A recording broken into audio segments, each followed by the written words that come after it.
মা পার্লারে যাব, টাকা দিন। আজকে স্নান করেছো? মানে না। কালকে? না। পশু? না। তাহলে পার্লারে গিয়ে কি করবা? বাথরুমে ঢুকে সাবান দিয়ে স্নান করে নাও, পরিষ্কার হয়ে যাবা। আজকে পটি করেছেন? হ্যাঁ। কালকে করেছেন? হ্যাঁ। পরশু? হ্যাঁ। তাহলে এত খাচ্ছেন কেন? সবই তো ঢেলে দিয়ে আসছেন। এই নাও টাকা। মা আমাকেও টাকা দিন। তুমি কি করবা টাকা নিয়ে? আমিও পার্লারে যাব। বৌমা, তুমি পিতলকে ঘষে ঘষে কোনোদিন সোনা বের করতে পারবা? সেটা কোনোদিনও হয় নাকি? তাহলে তোমার জন্য পার্লারের টাকা দিয়ে লাভ কি?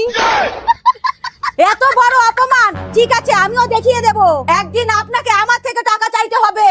ডাকাতি করতে যাবা নাকি? আমি বিজনেস করব। কি ব্যবসা করা যায় কম খরচের মধ্যে? আইডিয়া! ছোট বৌমা, ছোট বৌমা, বৌমা,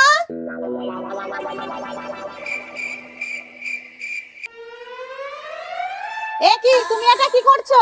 মা আমি ঠান্ডা বস্তায় ভরে রাখছি, গরম আসলে বাজারে বিক্রি করব।